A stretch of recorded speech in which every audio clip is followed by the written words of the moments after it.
un jour, ça m'énerve. Et je dis à ma famille, je vais rentrer. Donc, je veux m'échapper. Du coup, j'attends, je fais le mec qui est malade et tout. Ah, je suis malade, je viens pas à l'entraînement aujourd'hui. J'ai pris le bus, je suis parti à Coimbra, je suis allé au McDo.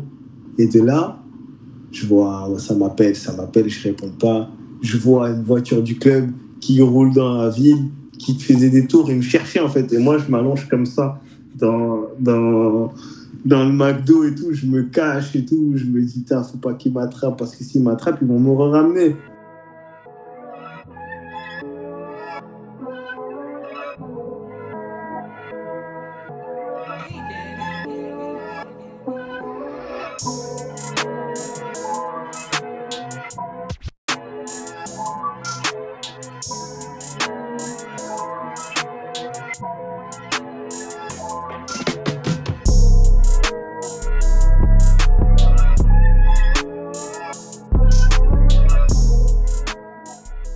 Bonsoir à tous, bienvenue dans cette nouvelle consultation. Ce soir, on se retrouve en compagnie de Louis Pahama qui est en direct d'Istanbul avec nous. Voilà, c'est un attaquant de 31 ans, bientôt 32, qui joue actuellement en première division irakienne. Et donc voilà, c'est un plaisir pour nous de t'accueillir ce soir. Enchanté, c'est un plaisir pour moi aussi. Donc peux-tu te présenter d'où tu viens, où as-tu commencé le foot et si tu avais des idoles, des modèles? Alors, moi, c'est Louis Pahama. Je suis né à Nice. Du coup, j'ai grandi une partie à Nice et une partie sur Paris. Est-ce que j'avais des idoles? Je vais dire plus jeune. Bon, j'ai regardé un peu de tout, plusieurs cassettes parce que mon père m'a initié à ça pour apprendre des plus anciens, comme les Jean-Pierre Papin et autres. Mais c'était pas eux qui m'ont fait vraiment, on va dire, aimer le foot. Moi, je vais dire c'est Ronaldinho qui m'a plus fait vibrer parce qu'il faisait des choses que je comprenais pas comment il arrivait à faire ça, tu vois. Donc ouais, c'était lui avant de tomber love de Neymar. Voilà, ça a toujours été des joueurs qui faisaient des trucs que tu disais waouh, c'est incroyable, tu vois.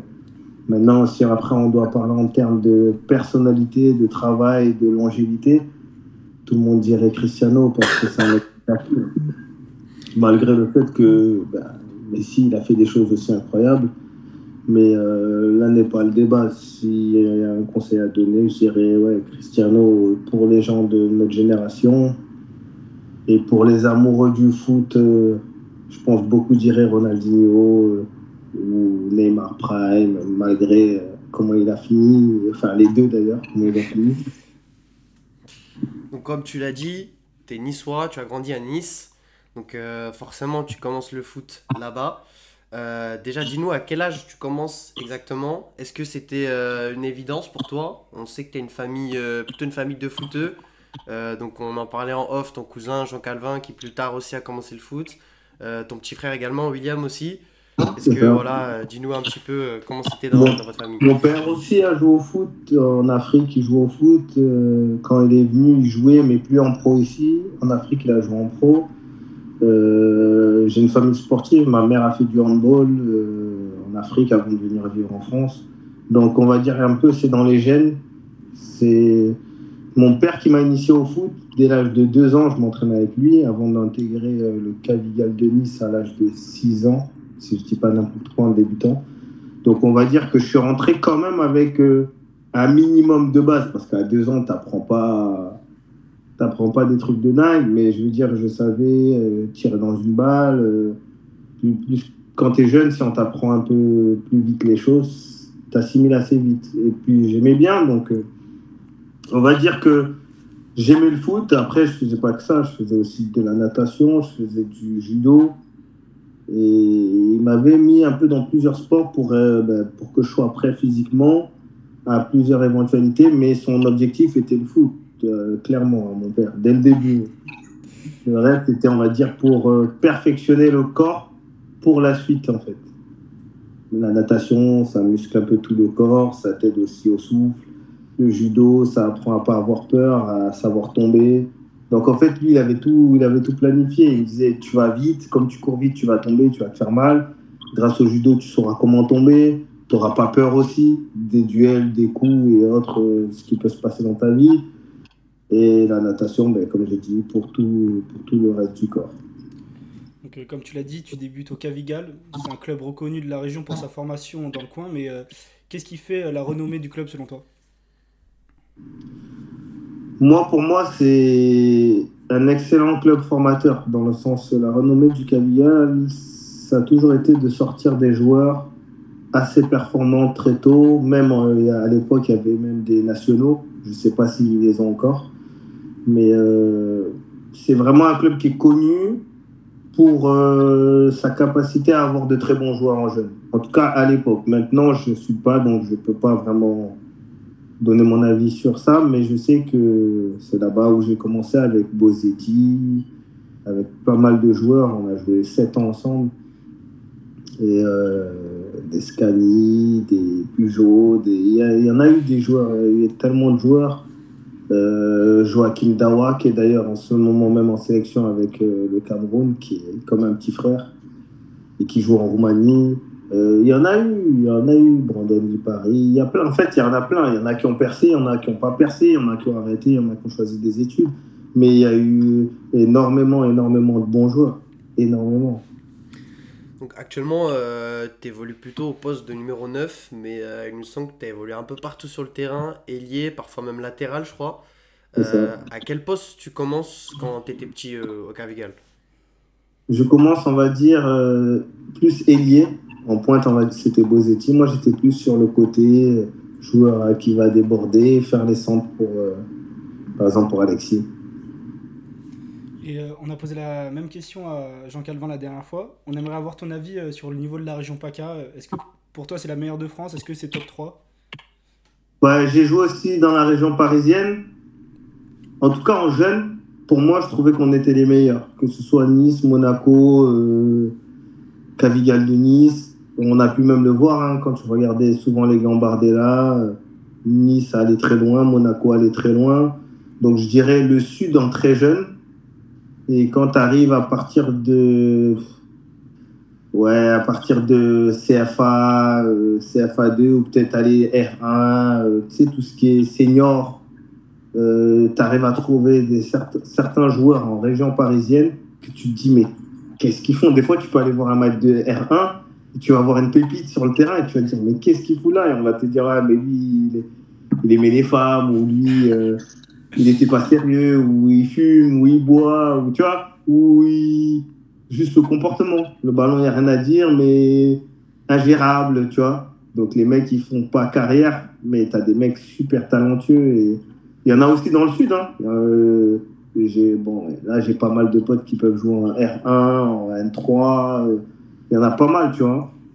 Mais c'est vrai que la région parisienne, en senior, a toujours été réputée, même quand j'étais jeune, j'entendais parler de ça, que c'est une région très difficile à percer. Si tu remarques, la plupart qui percent là-bas, ils signent soit dans le sud, soit dans d'autres régions, très jeunes. Ils vont au centre de formation, après ils percent.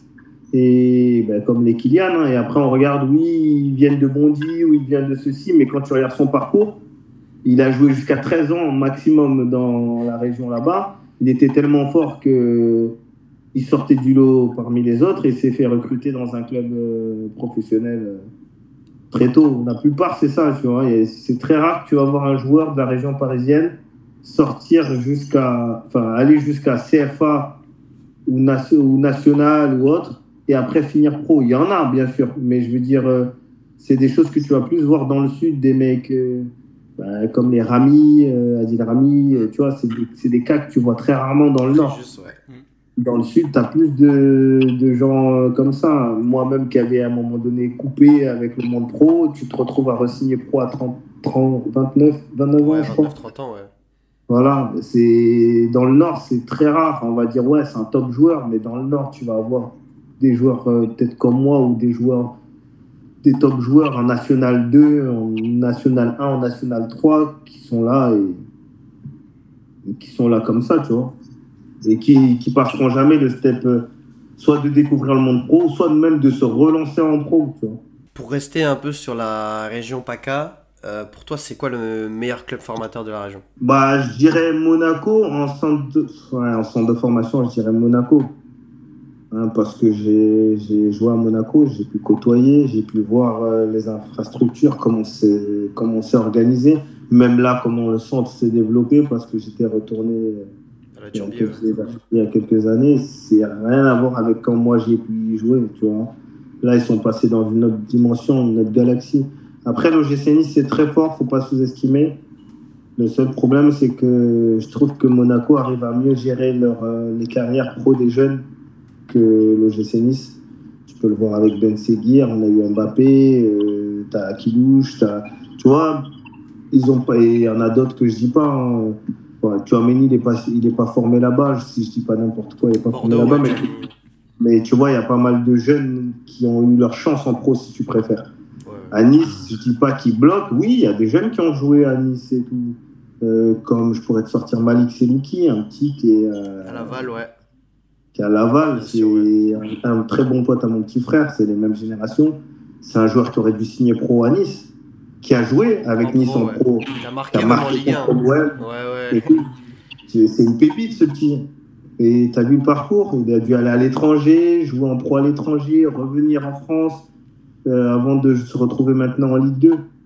Grâce à Dieu, le petit, il est bon, il est talentueux, donc ça réussit. Mais combien, comme lui, essayent de réussir et après, ça mène à rien, ou arrête, ou échoue, parce que c'est mal géré. Quand on te dit, ouais, ils lui sortent, il n'a pas l'ADN de l'OGC Nice. Voilà la raison pourquoi il n'a pas signé pro. En tout cas, c'est ce qui a été dit par beaucoup de gens sur Nice, tu vois. Je suis jamais allé vérifier si c'est vrai, mais tout le monde disait la même chose. Donc, moi, ça m'a surpris personnellement, tu vois. Qu'est-ce que ça veut dire? Ouais, voilà. Un mec comme lui, dans le profil, c'est les mêmes que les Ben Seguir, c'est les mêmes que les Akilouche, très technique, très rapide, très, très bon balle au pied. Le mec, il a prouvé en Ligue 1, le peu de temps qu'on lui a donné, et derrière, il ne signe pas. Comment tu peux l'expliquer?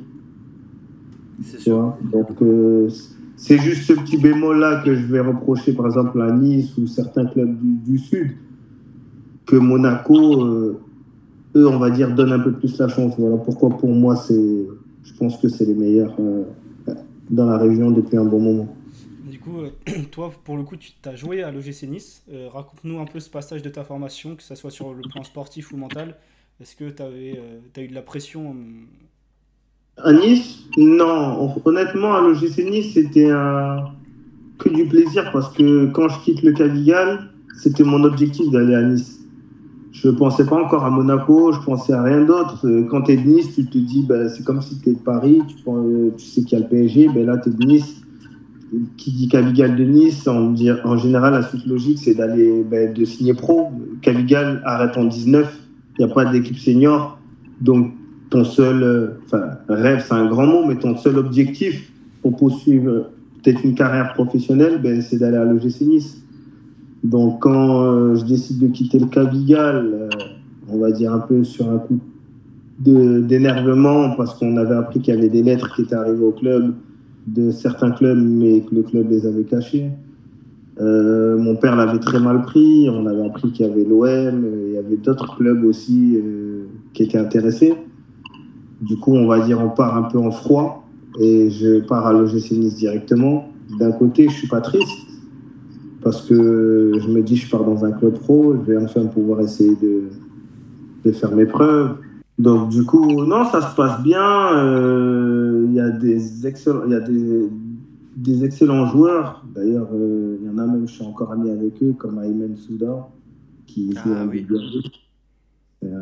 C'est un excellent joueur aussi. C'est des gens que j'ai connus à partir de ce moment-là. Donc, ça fait très longtemps maintenant qu'on se connaît. Et non, j'ai fait mes gammes. Ça se passait super bien. Je me rappelle à un moment donné, avant de passer en 15, parce qu'à l'époque avant de passer en 16 nationaux, parce que c'était 15 DH, on essaye de grappiller. Est-ce qu'il y a une chance d'aller au centre ou pas, ou autre, et en même temps, on jouait des rivalités souvent contre Monaco et tout le monde parlait de la principauté. Donc, dans un coin de ta tête, tu te dis, si je peux signer au centre, je reste à Nice.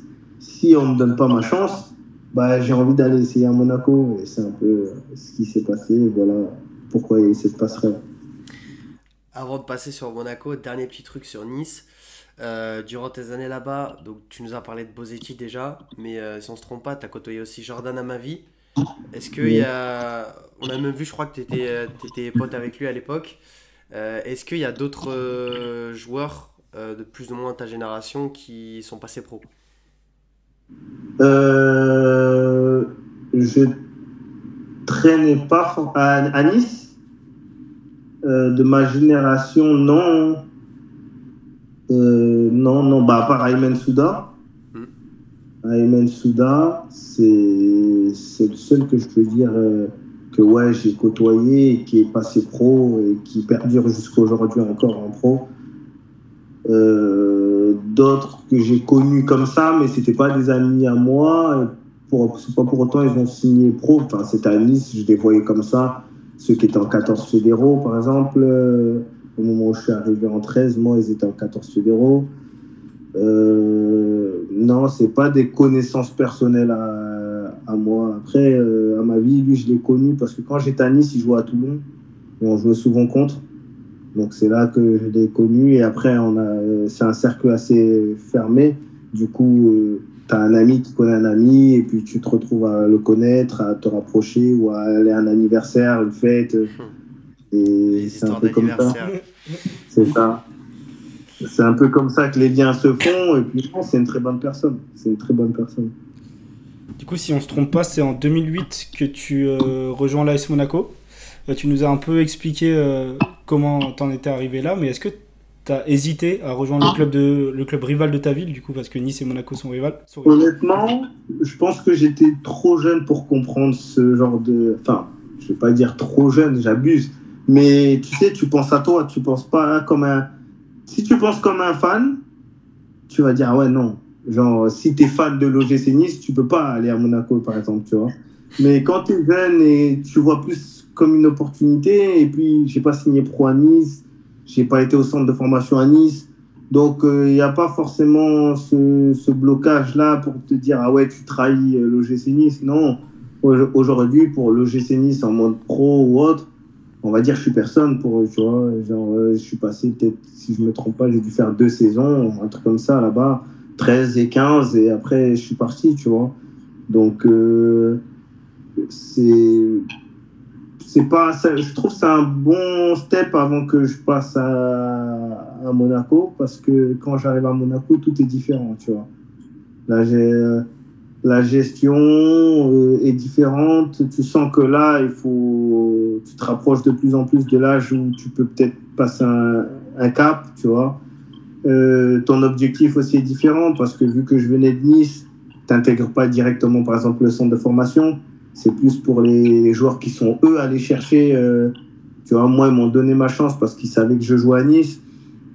Donc, tu passes par la case d'abord amateur, qui est DH, et après, si tu prouves, ben là, tu montes avec le centre de formation, qui a été mon cas. Donc, ma mère qui m'emmenait tous les matins, tu vois, pour m'entraîner avec le centre, pour manger au centre. Après, tu montes avec le bus, tu t'entraînes, tu reviens, elle te récupère. Il y avait toujours, allez, 3, 4 joueurs de DH qui pouvaient intégrer le centre. Mais au final, dès que ça se passait bien, ben, limite, tu restais avec eux, en fait. Mais juste, tu dormais pas au centre, tu vois. Et c'est ce qui s'est passé pour moi. Ça a été une très bonne chose. Du coup, parle-nous un peu de ton intégration à l'ASM. Tu te rapproches de qui quand tu arrives? Quand j'arrive à Monaco, du coup, je suis en DH. Ben, moi, c'était le coach Slim.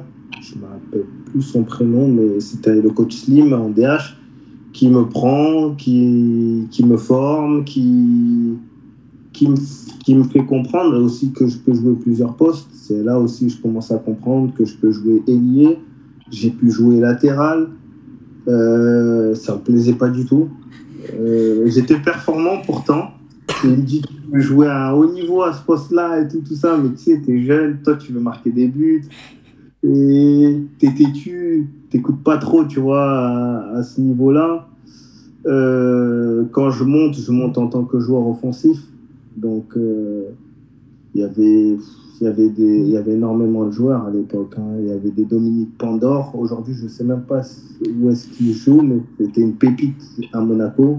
C'est très très fort ce qu'ils faisaient. T'avais des Fauzi, Ouamar? ouais. T'avais Morgan, comment déjà il s'appelait? Morgan, j'ai le nom de famille m'échappe. Mais t'avais énormément de joueurs. Fabien Granoux, qui joue dans le Var, si je ne me trompe pas, en R1, il y a 1 an ou 2, maintenant il jouait en R1. Je l'avais recroisé il n'y a pas longtemps. Il y en avait des joueurs. Hein. Bon, franchement, au centre de formation, il y avait des sacrés joueurs. Il y avait des sacrés joueurs à cette génération. La génération, après, au-dessus de nous, il y avait t'avais Mamaï, t'avais Tisserand aussi avec nous, Ouais. Marcel Tisserand. Quand je montais, il y avait Marcel Tisserand, effectivement. Il y a qui d'autre comme ça de tête Nous, on a vu qu'il y avait Levin Kurzawa ou Nampalis Mendy, je sais pas si... Oui, c'est ça, exact. Mais eux, c'est la génération au-dessus, c'est-à-dire que tu pouvais t'entraîner et eux s'entraînaient à côté, tu vois. Après, ça m'est déjà arrivé de faire un entraînement avec eux. On avait fait muscu et ils avaient mélangé les groupes. Il y avait aussi Terence Makengo. Ah Lui, oui. il était impressionnant à l'entraînement. Je me rappelle cet entraînement que j'ai fait avec le centre. À l'entraînement, il était intraitable, franchement. Mais lui aussi, franchement, lui, c'était fort. Après, oui, il y avait Kurzawa, il y avait Nampalis Mendy. Il y en a, franchement, les 91-92, il y avait des sacrés joueurs. Hein. Blanctel, il y avait des sacrés joueurs. Mais du coup, t'as pu voir jouer un peu les joueurs qui sont passés pro et connus maintenant, Levin Kurzawa, Nampalis Mendy, etc. Ou c'était Kurzawa, vraiment... son petit frère, c'est un très bon pote à moi. Donc, ouais, j'ai pu suivre l'évolution. Je trouve même incroyable parce qu'il n'a rien lâché, il s'est bien battu. Et bon, après, comme tout le monde, hein, dans le football, il y a des moments c'est difficile. Mais c'est un battant, il lâche rien. Jusqu'à aujourd'hui encore, il lâche pas. Donc, Il a re-signé ouais, au Portugal. au Non après ça. Boavista, je Ouais, crois, c'est c'est ça, ça. c'est ça. Sans galère, Donc, mais il a retrouvé un club au moins. c'est bien, franchement, c'est bien parce que les gens, ils savent pas ce que c'est. Tu sais, les gens, ils vont critiquer, ah, il joue pas, nan. Mais des fois, c'est pas le foot, en fait, le problème. Des fois, c'est l'extra-foot ou c'est Ouais. la gestion avec le club. Et ça, c'est quand on est dans le monde pro qu'on comprend les difficultés de certaines choses. Mais respect, en tout cas. Pour revenir un peu du coup sur ta carrière, on aime bien poser cette question. Toi qui as fait une partie de ta formation en club amateur au Cavigal, est-ce que tu ressentais une différence quand tu jouais les clubs pro? Est-ce que en face ça se la donnait plus contre vous, etc. Ah ouais, clairement. Bah, en fait, en ayant fait les deux, tu comprends qu'est-ce que ça fait. Quand tu es dans un club amateur, en jeune, tu joues un club pro, tu veux les détruire. Parce que tu veux que le club pro te remarque et tu veux prouver que tu es meilleur que eux. Et c'est normal parce que tu as plus à prouver parce que tu te dis ils vont nous sous-estimer ou autre. Et quand j'ai été dans les clubs pro, par exemple à Monaco et quand je jouais à Marseille, eh ben, ils me traitaient de princesse, les Marseillais et tout. Ouais, sale princesse, retourne dans ta principauté et tout. Ah ouais. Ils pensent que t'es riche. Pourtant, c'est pas le cas. J'habitais pas à Monaco, mais ils savent pas quand on est jeune. Ils pensent que t'es riche, que ça y est, ta vie elle est faite. Il y en a même, ils te parlent, ils te disent, touche le ballon, je te casse les jambes, je brise ta carrière et tout. Et ça fait rire un peu, tu vois, parce qu'ils ne connaissaient pas, en fait, à cette époque-là, que tu pouvais venir. Enfin, ben, je pense qu'ils pouvaient savoir que tu pouvais venir d'ailleurs, mais eux, sur le moment, ils se disent, il vient à Monaco, il est riche, tu vois. Donc, ouais, tu sens que, en fait, quand tu es dans un club pro, chaque match, c'est comme si tu jouais une finale. Les mecs en face, ils viennent pas pour rigoler. C'est-à-dire, il n'y a pas un match où tu vas te dire, c'est facile. Même tu vas jouer le dernier, il va jouer le match de sa vie. Parce qu'il se dit, peut-être en un match, il peut se faire repérer ou autre, tu vois. Entre-temps, quand tu es dans un club amateur, tu n'as pas cette pression-là. Au contraire, ça te booste, ça te galvanise de devoir jouer contre des clubs pro, tu vois.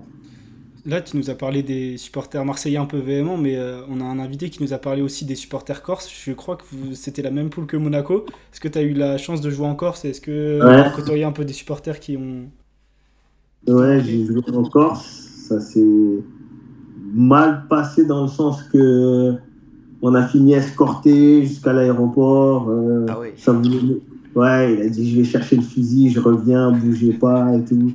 Non, la Corse, c'est sérieux hein, parce que tu vois, le mec qui t'insulte dans la tribune, tu l'insultes. Mais ça se passe pas comme tu crois, enfin, à la fin. Tu vois, c'est chez eux là-bas en fait, ils font ce qu'ils veulent. Moi, j'ai joué aussi en Corse à Foriani.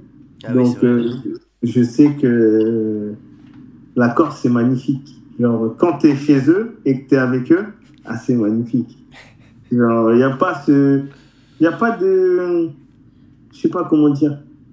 Moi, personnellement, je n'ai pas senti du racisme en Corse plus qu'ailleurs. À mon arrivée, mes potes, parce que je venais de Paris, et mes gars de Paris, ils disaient fais pas le con là-bas, on est loin de toi. Paris, Bastia, ça fait. Avant qu'on arrive, t'es mort et tout, tu vois.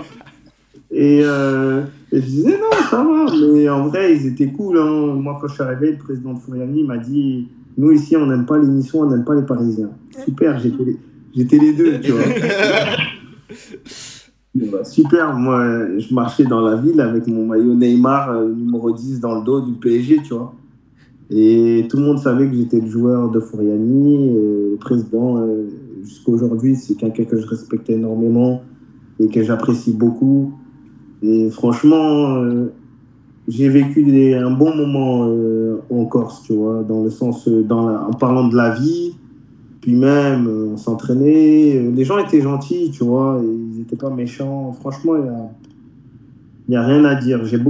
Personnellement, moi, j'ai beaucoup aimé, tu vois. Et par contre, quand tu joues contre eux et que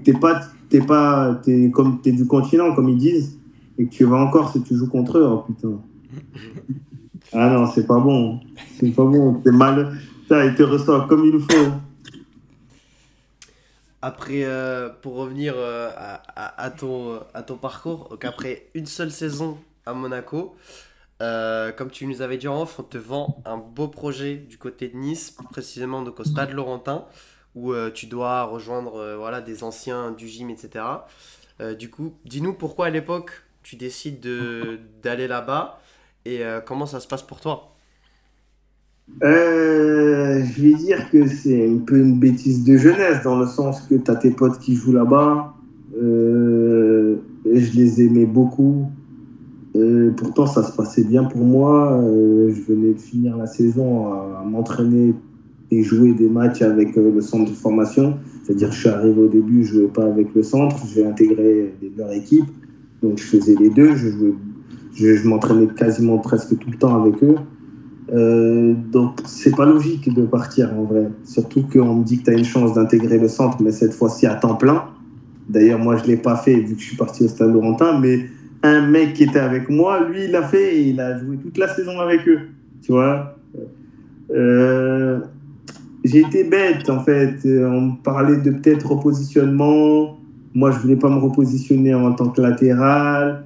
Mais peut-être qu'il y avait peut-être une chance de jouer ailier. En soi, tu peux te retrouver piston, en fait, tu vois. Et moi, j'étais contre ça. Vraiment, j'étais buté, tu vois. Et le coach à Saint-Laurent, lui, il voulait me faire jouer en tant qu'offensif, tu vois, ailier ou attaquant. Et mes potes, ils étaient là, vas-y, viens, on va faire une grosse équipe. D'ailleurs, regarde, là, on part en Espagne en tournoi international et tout. T'es pas chaud et tout, viens avec nous. Et là, la saison, elle est finie. Du coup, je pars avec eux en tournoi. Je kiffe. On fait un tournoi, bon délire, on rigole et tout. Et là, je me fais avoir par la jeunesse parce qu'en fait, je me dis, putain, en fait, c'est le feu. Tu sais, t'as pas la pression du monde pro, t'as pas le. T'es là, tu prends juste du plaisir.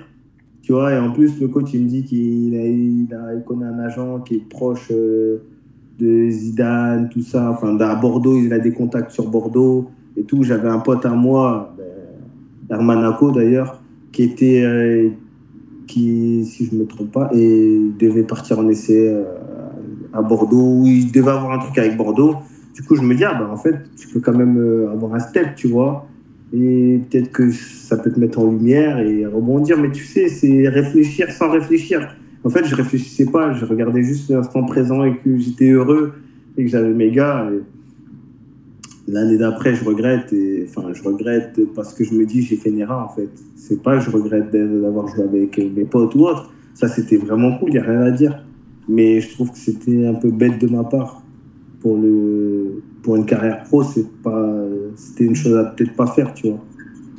Donc, Mais il a été convaincant, hein. Il est venu jusqu'à chez moi, il a il a parlé su à mes parler. parents, tu vois, donc ça a joué beaucoup. Ça a beaucoup joué sur mon choix.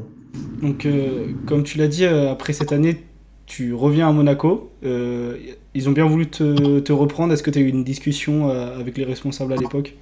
Moi, je sais qu'il m'avait dit, ouais, tu serais pas parti, tu aurais intégré l'équipe à part entière du centre, c'est-à-dire juste, tu n'aurais pas dormi là-bas, et cette fois-ci, il y aurait pas tu t'entraînes des fois avec la DH, c'est-à-dire que là, tu aurais été groupe que centre de formation, et si tu joues pas, ben, tu descends là, oui, avec la DH, mais en tout cas, tous les matins, tu aurais un entraînement, et c'est ce qui s'est passé pour le défenseur qui montait avec moi et qui s'entraînait toute l'année avec moi.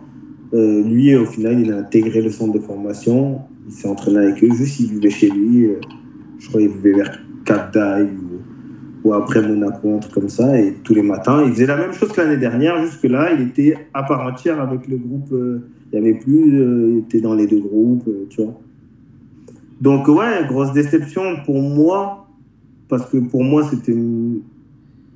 En soi, quand je regarde en jeune, Monaco, pour moi, c'est mes meilleurs moments, on va dire. Je me sens chez moi, genre, quand je suis à Monaco, tu vois. Demain, tu me dis même d'aller jouer, je te donne un exemple con, tu me dis, ouais, va, t'es pro avec la réserve et tout. Juste le fait de rentrer sur le terrain et jouer avec eux, quand tu mets le maillot, tu te sens chez toi. Tu vois ce que je veux dire? Genre parce que ça rappelle des bons moments que tu as vécu là-bas, une partie de ta formation, tu vois. Donc non, franchement, je suis quelqu'un qui aime jouer avec le cœur et c'est un club de cœur, on va dire, par rapport à ma carrière, hein, pas par rapport à autre chose. Tu pourrais revenir à Nice, du coup, même si maintenant tu es très attaché à Monaco quand même? En fait, tout est relatif, ça dépend. C'est sûr que demain, on te dit, ouais, viens signer un contrat pro à l'OGC Nice. Je ne vais pas dire non. Demain, Nice, ils t'appellent, ils te disent viens jouer en départemental 5 avec les anciens pros, tu y vas ou pas? Non. Non. Avec Jérémy Pied, Johan Odell, tout ça, tu vas pas? Romain Genevois? Non, non, non, non. J'ai beaucoup de respect pour eux, mais non. Incompréhensible. Tu vois. Ouais, c'est sûr. Pas maintenant en tout cas. Ouais, voilà. Du coup, rapidement, reviens sur tes 2 années du coup après ton retour à Monaco. Rapidement, raconte un peu tes 2 années avant de partir sur Villemont. Bah, ça se passe super bien. J'étais avec Olivier Fugain, si je ne dis pas n'importe quoi, c'était le coach.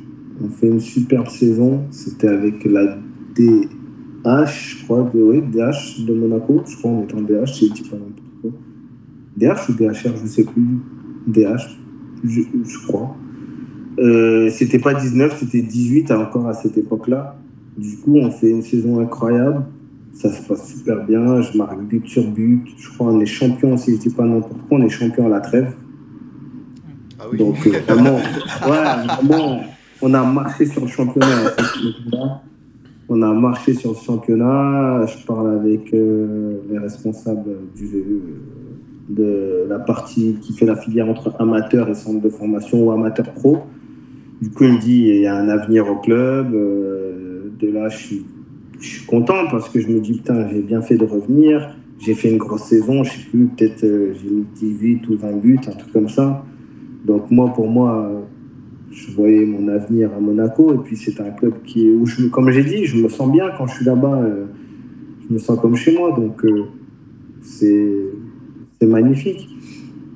Et de là, ben, si je ne me trompe pas, c'est la saison où ils repassent en Ligue 1. Enfin, ils finissent champions, ils doivent repasser en Ligue 1. Ouais, 2013. Ouais, 2012-2013. Je sais pas s'ils sont champions, c'est soit eux, soit non. En tout cas, ils remontent de Ils remontent, c'est sûr. Ouais. Ouais, en 2013, ils sont en Ligue 1. Ouais, de sûr, ils remontent en Ligue 1. Du coup, la politique, elle change. Ils ne veulent plus faire les mêmes erreurs. Ils ne veulent pas Moi, en fait, ce que je voulais à ce moment-là, c'est vu que je partais de 18, moi, je voulais jouer avec la CFA, tu vois. Moi, c'est ce que j'avais demandé, jouer avec la CFA. Et le truc, c'est qu'il m'explique, t'as un avis en club. Un mois après, j'ai une réunion encore avec eux.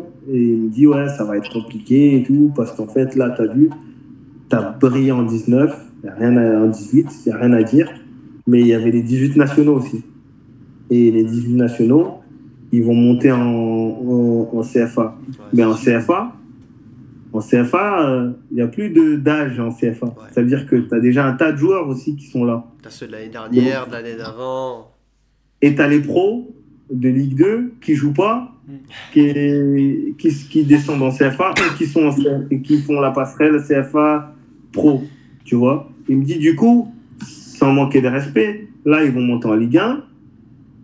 Ceux qui vont jouer, ils jouent. Ceux qui ne vont pas jouer, ils vont jouer avec la réserve.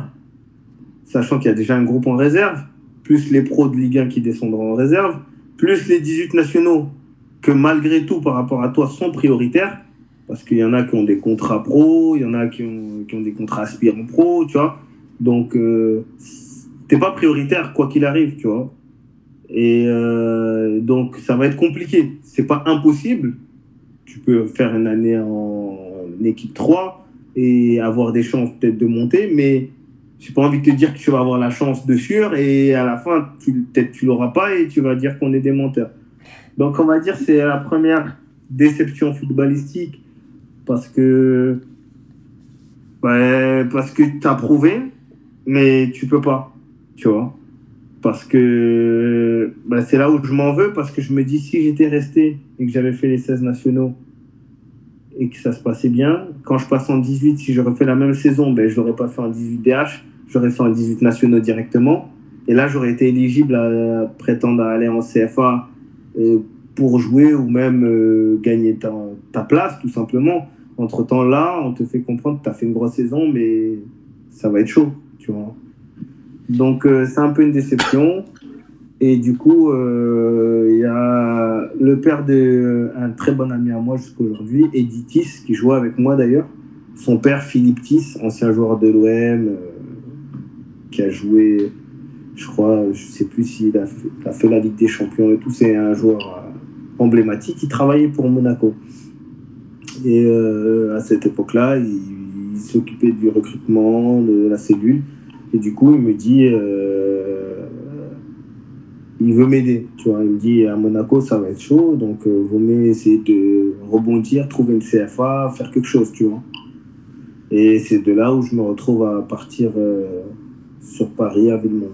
Est-ce que tu conseillerais à des jeunes qui ont à peu près ton parcours de rejoindre du coup des clubs formateurs un peu moins réputés que Monaco, Lyon, Paris, etc. quand tu sais très bien qu'à chaque génération, tu as 3-4 cracks qui vont prendre la place, etc. Alors que si tu rejoins un club formateur un peu plus, moins réputé, tu auras peut-être plus ta chance en réserve. Clairement, je me dis que si je jouais, je sais pas, dans le Nord, ou je sais pas, vers je sais pas, ouais, voilà, voilà, tout simplement. La réponse pas du tout orientée.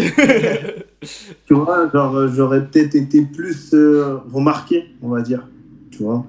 J'aurais eu moins à me battre, moins à faire des efforts déjà pour intégrer ou pour jouer avec des top joueurs.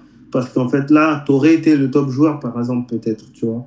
Parce que c'est des endroits où moins de gens vont et puis il y a de la visibilité quand même parce qu'on croit que non, mais en fait, au final, si. Parce que si tu brilles là-bas, les autres viendront te chercher derrière. Donc, c'est sûr qu'aujourd'hui, je dirais, sauf si vraiment les mecs sont bons, si les mecs qui sont vraiment bons, c'est mieux d'aller à Monaco, à Nice, Lyon, Paris et tout ce qui va avec. Mais tu sais très bien que demain, tu es au centre de formation au PSG, ça va être dur pour que tu sortes avec les pros. Encore là, avec le nouveau coach des pros, oui, il y a plus de chances. Mais je vais dire sinon sur tout ce qu'on a pu voir, tu sais déjà que c'est mort. Et c'est pour ça que la plupart signent pro ailleurs. Par exemple. Tu vois, tu sais déjà que c'est cuit. Donc, oui, je dirais plus par rapport à ce que tu as dit, oui. Partir dans des clubs plus ouverts, des clubs comme Rennes, qui ont sorti des Haussmann, qui ont sorti d'autres joueurs.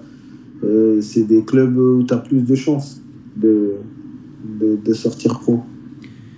Du coup, après cet échec du côté de la principauté, tu décides donc de monter en région parisienne, donc dans le club de Villemomble, qui est en CFA à l'époque, donc c'est en 2013, je crois, si on ne se trompe pas. Je crois qu'il y avait CFA et CFA2 même, si je dis pas n'importe quoi, il y avait les deux Ah oui, niveaux. ok. Du coup, comment ça se passe pour toi là-bas la saison?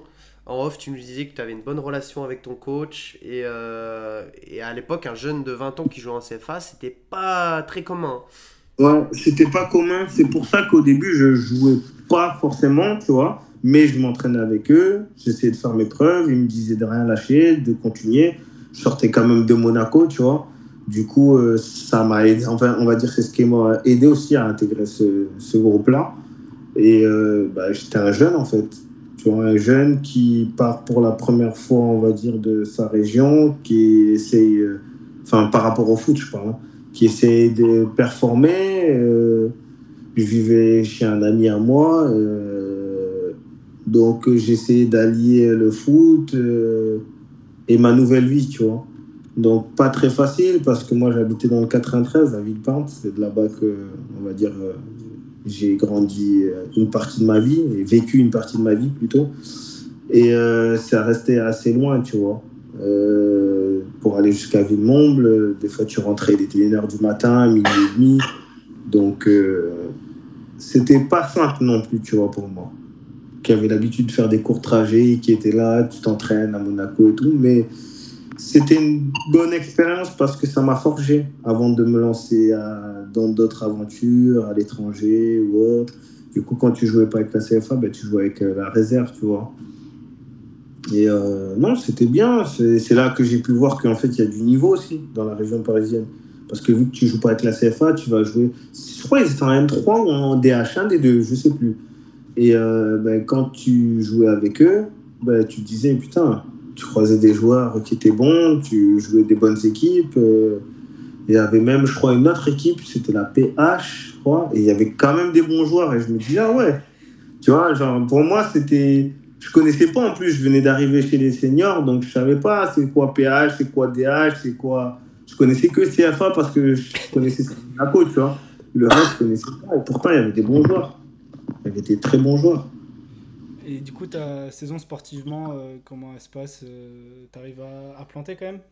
Sportivement, je marque, mais du coup pas en CFA avec l'équipe d'en dessous, tu vois. J'arrive à marquer des buts, mais comme je dis, c'est mitigé parce que c'est entre mon adaptation à ma nouvelle vie sur Paris et en même temps le foot. Donc tu vois, il y a des hauts, il y a des bas, il y a des moments, ah vas-y, c'est trop loin, il fait froid, t'arrives la période d'hiver, c'est pas le sud. Tu vois, donc j'ai eu des moments où tu sais pas trop, en fait. Tu joues, t'aimes bien le foot, mais t'es au quartier avec les potes et t'aimes bien aussi être au quartier avec les potes, tu vois. Donc c'était un peu une période bien et compliquée à la fois. Très bien par rapport à j'ai rencontré des belles personnes et que jusqu'à aujourd'hui c'est mes amis et c'est des vraies personnes, tu vois. Quand tu fais n'importe quoi, ils me le disaient. Jusqu'à aujourd'hui, même dans mes choix, avec certains, on en parle. Ouais, je pars là-bas, putain, vas-y, ou va pas. Tu vois, donc non, c'est vraiment des bonnes personnes. C'est des personnes qui ont partagé ma vie et qui la partagent toujours. Donc, bon souvenir. Après ce court passage en région parisienne du coup à Villemont, tu rallies le SV Links Outre-Rhin, donc de l'autre côté, juste en face de Strasbourg. Premièrement, du coup, comment tu as eu cette opportunité-là et pourquoi avoir choisi de te lancer en Allemagne plutôt que de continuer de jouer en DH en France? Comme je disais, moi, à la base, tout ce qui est DH et tout, je connaissais pas. C'est-à-dire que je sais même pas s'il y avait un avenir pour moi à l'époque. Si tu joues en DH, est-ce que tu peux avoir un avenir et tout? Maintenant, on voit des cas, ils font DH, boom, National 1 Pro. Mais moi, à l'époque, tu joues en DH, c'est que ça y est, t'as abandonné dans ta tête. Et honnêtement, sans manquer de respect, je connaissais pas. Donc, en fait, pour moi, je me disais, ça doit pas être intéressant. Puis, tous mes potes, ils continuent à Nice ou à Monaco. il y avait que moi qui avait quitté cette zone, donc je savais pas trop, tu vois. Mais quand j'étais au quartier, les gens ils me voyaient encore, ouais, le mec de Monaco et tout, tu vois. Il y avait ce truc-là. Et là, tu te dis, putain, je suis à Monaco. Et tu vois ce que je veux te dire? Et un jour, je descends dans le sud pour voir ma famille, avec ma mère et tout. Du coup, je rencontre un agent, un gestionnaire de patrimoine. D'ailleurs, on est toujours en bon terme maintenant. Il me dit que lui, il est de Strasbourg et qu'il va remonter sur Strasbourg, que ses bureaux, il va les changer. Il avait à Nice, il va partir et tout.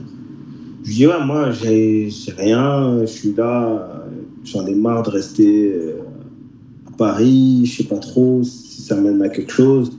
J'aimerais voir autre chose. Pourquoi pas aller à Strasbourg? Moi, pour moi, tu me dis Strasbourg, je vois mon pro, tu vois. Il me dit, on va essayer, j'ai quelques contacts, on va essayer d'aller à Strasbourg. Je dis, ok. Je vais à Strasbourg, je crois. Je crois carrément à Strasbourg. Ouais, je vais à Strasbourg. Je fais un match avec Strasbourg. Ça se passe super bien et tout.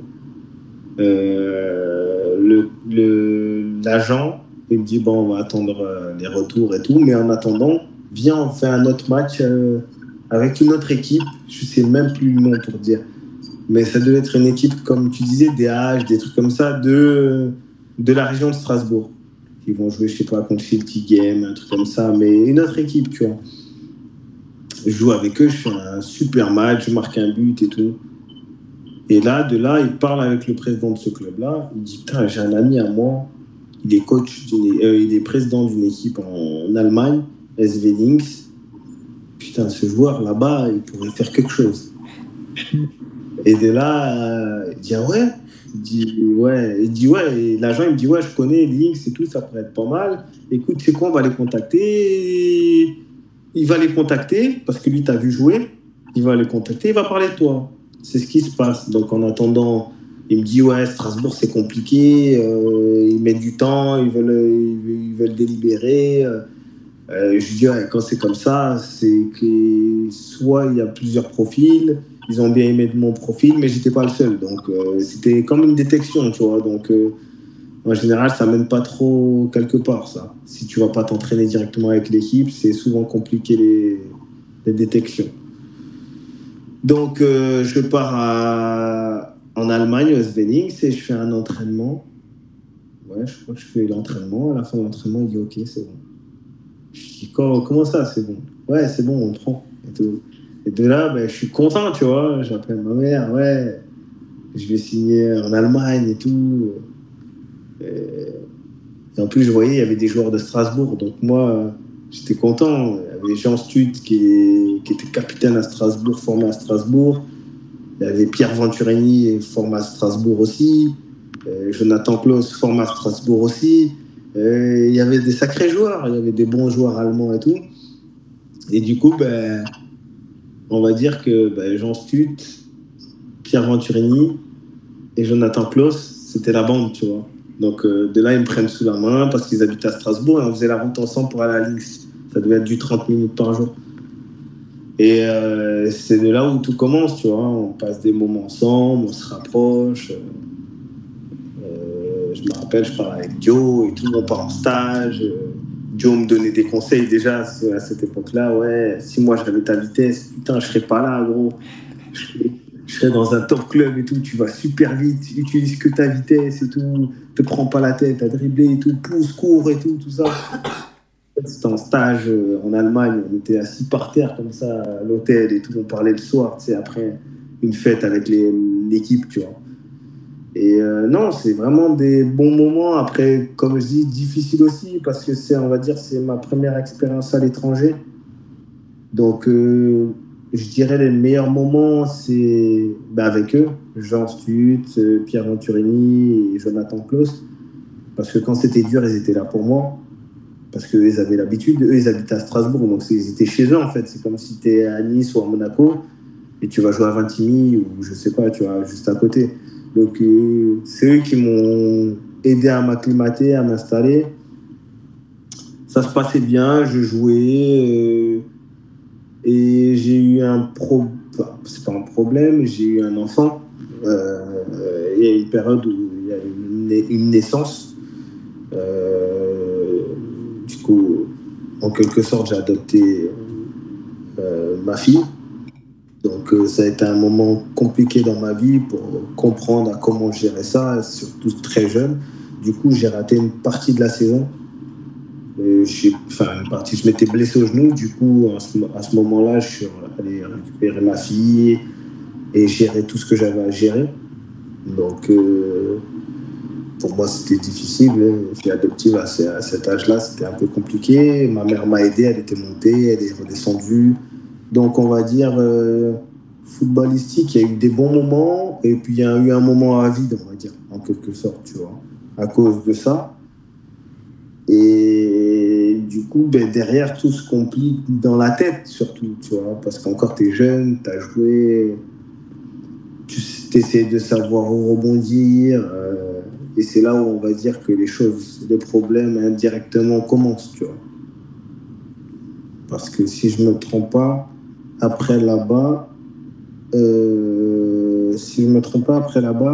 l'opportunité au Portugal. Et pour rester un peu sur les questions qu'on a sur l'Allemagne, t'as beaucoup parlé de Jonathan Klaus, de ta proximité avec lui, mais est-ce que sur le terrain, il t'impressionnait déjà? Est-ce que tu le voyais faire vraiment Ah la ouais. carrière qu'il a maintenant? Il est en équipe de France, etc. Déjà, il est fou.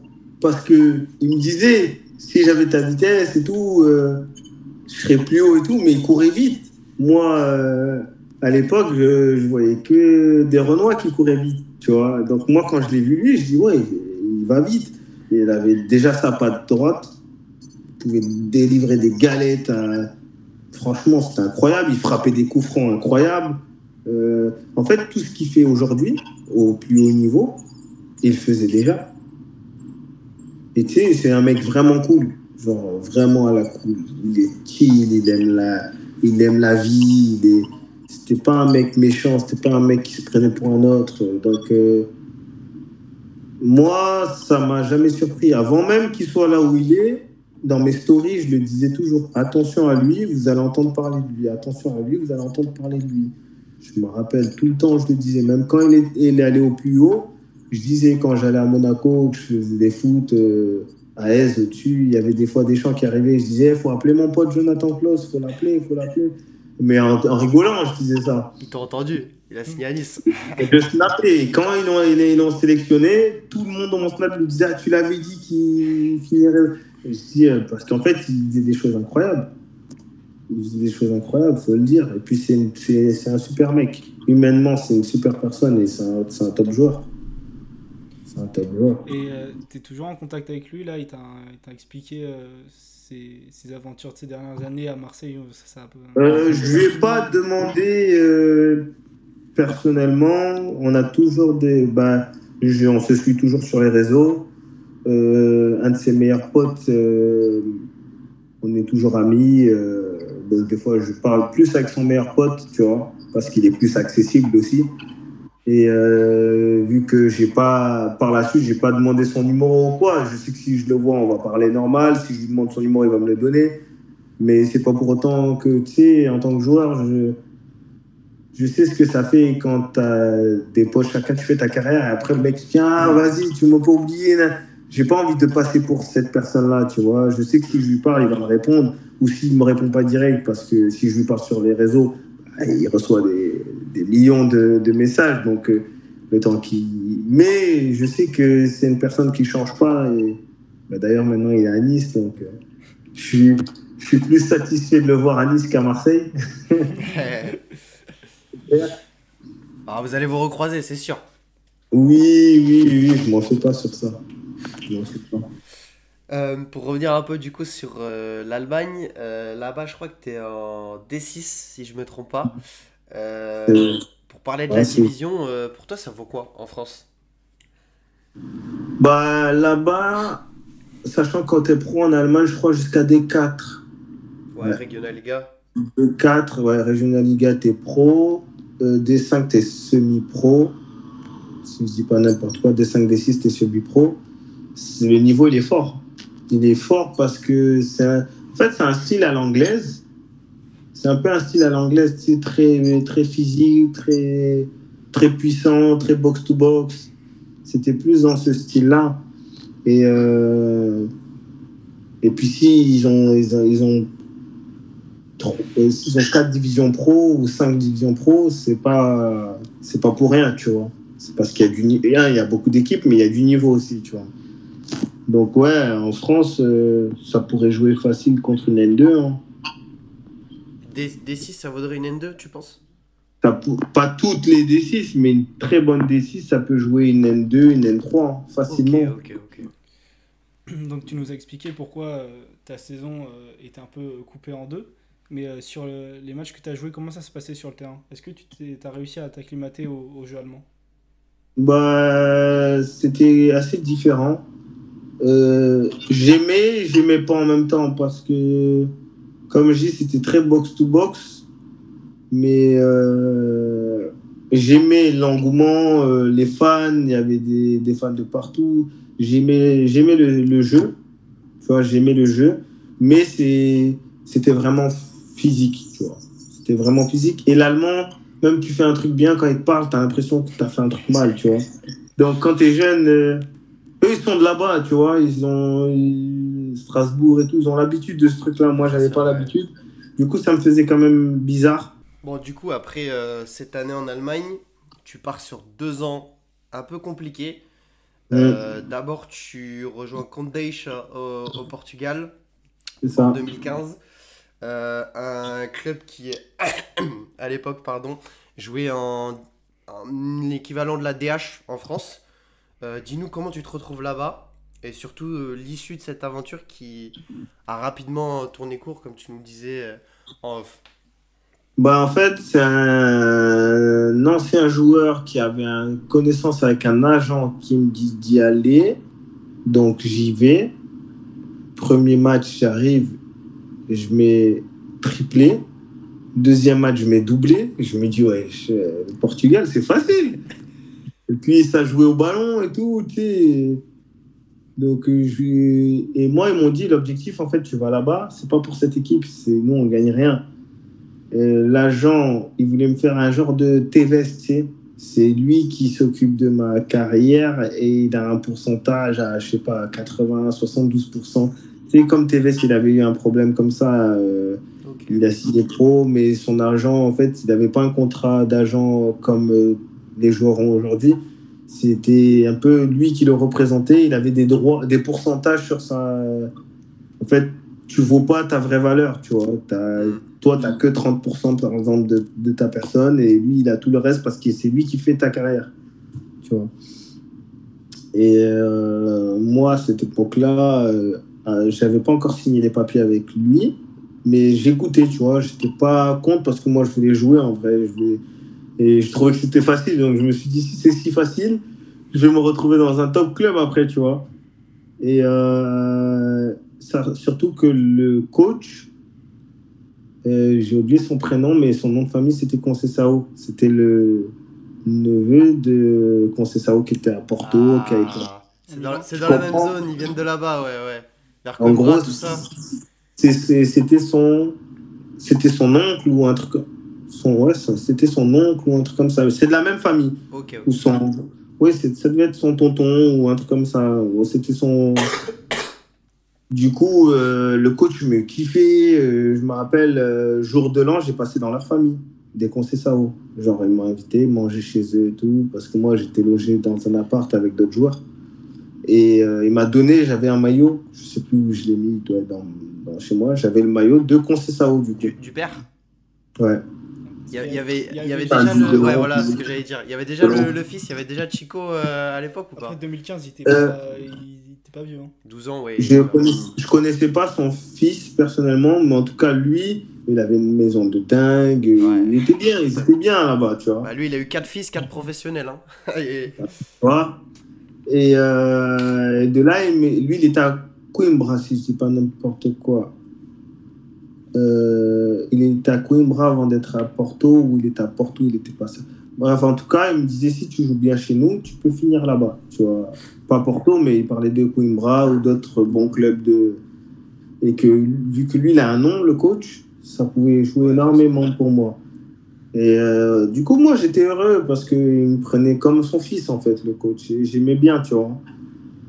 Ça jouait bien au ballon. Et le problème, c'est que bah, moi, je suis musulman. Là-bas, ils mangent beaucoup de porc.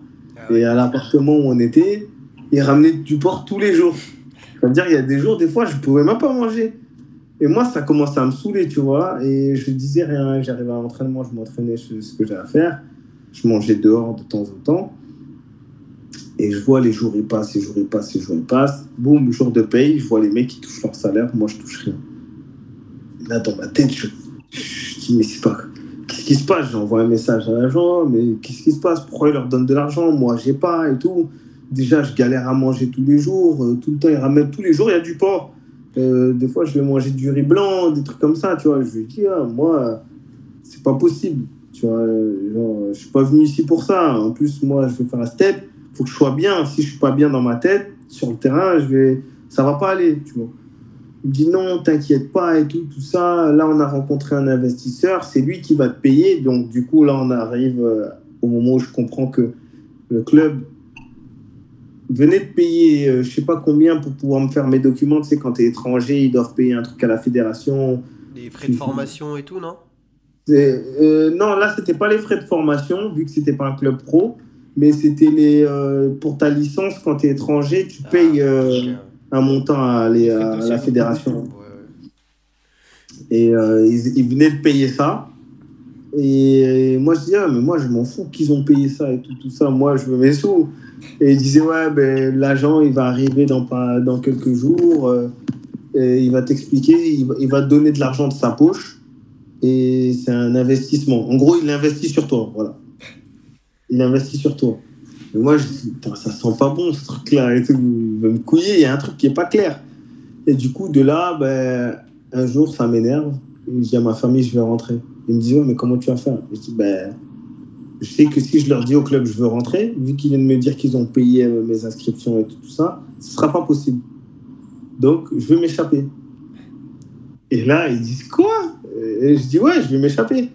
Ils disent, sérieux? Je dis, ouais, ouais. Du coup, j'attends, je fais le mec qui est malade et tout. Ah, je suis malade, je viens pas à l'entraînement aujourd'hui. Et je dis à un des joueurs, ah, dis-leur, je viens pas à l'entraînement aujourd'hui, je suis malade. Il dit, ok. Ils partent tous à l'entraînement. Moi, j'avais déjà fait ma valise et tout. Je m'étais renseigné sur l'horaire du bus à Condécha pour aller à Coimbra, qui était la ville d'à côté. Donc, j'ai pris le bus, je suis parti à Coimbra. Je suis allé au McDo. J'ai pris à manger parce qu'il y avait le train de Coimbra à Porto plus tard, genre peut-être 1 heure ou 2 heures après. Et de là, je vois, ça m'appelle, je réponds pas. Je vois une voiture du club qui roule dans la ville, qui te faisait des tours et me cherchait en fait. Et moi, je m'allonge comme ça dans le McDo et tout. Je me cache et tout. Je me dis, faut pas qu'ils m'attrapent parce que s'ils m'attrapent, ils vont me ramener, tu vois. Et je me dis comment je vais faire. Et de là, je prends le train en panique. Quand je rentre dans le train, je souffle un peu parce que je commence à sortir de la zone. Je pars à Porto qui était un peu plus loin. Et je galère, j'arrive à l'aéroport, je dors à l'aéroport. Le petit matin, il y avait le vol. Je m'enregistre. Je vais pour embarquer. Je n'ai pas mon passeport. Dans la panique, je l'ai fait tomber après l'enregistrement. Je panique, je pète les plombs, je sais pas qu'est-ce qui se passe. Et je repars à l'endroit de l'enregistrement et de là, ils me disent, ouais, ton passeport, il est tombé et tout. Et je prends, j'arrive, je sais plus, je crois, sur Paris. Ouais, j'arrive sur Paris, puis il y a un autre agent qui m'appelle, qui me dit, ouais, viens à Toulouse. J'ai appris ce qui t'est arrivé, je sais pas quoi. C'est n'importe quoi, viens avec moi, ce sera mieux. Moi, j'arrive dégoûté, je vais à Toulouse, pareil. Il me raconte sa vie, il me parle de certains clubs. Ouais, tu peux faire une carrière, tout. Viens, on va en DHR ou DH, je sais pas quoi. Je me dis, qu'est-ce qu'il me raconte? Il est dur là.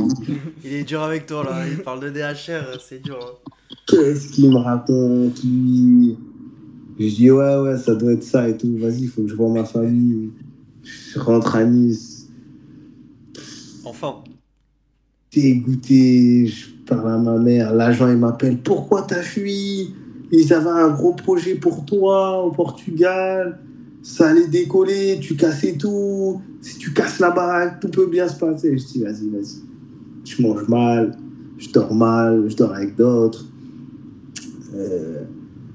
Je touche pas mon argent. On parle d'investissement sur moi. Je sais pas quoi. Vas-y, je m'en fous. Je veux rien savoir. Laissez-moi tranquille et tout. Et là, déçu, dégoûté. C'est vraiment. Je sais même pas quoi te dire. De là, je sais même pas comment je rencontre ces agents-là. En fait, ils venaient à moi, ces gens-là. Donc, je sais même pas d'où ils sortent. Et ils me disent, ouais, j'ai des contacts en Angleterre et tout. Tu peux aller en Angleterre. Je me dis, waouh.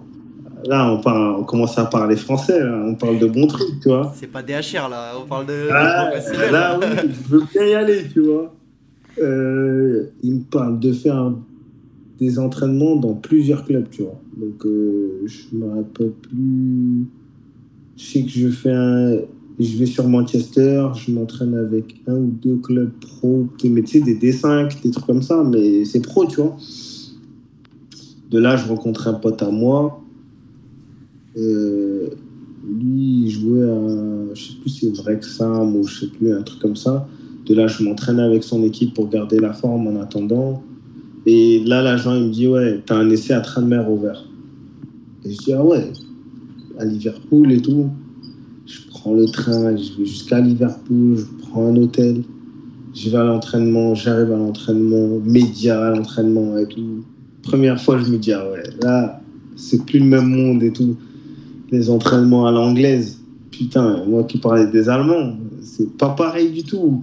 Ça envoie des tacles de partout, c'est endurant de dingue. Les mecs avant l'entraînement, ils sont à la muscu, ils faisaient la gym. Je sais même plus si j'ai encore des vidéos. Je dois avoir des vidéos dans mes anciens téléphones et tout.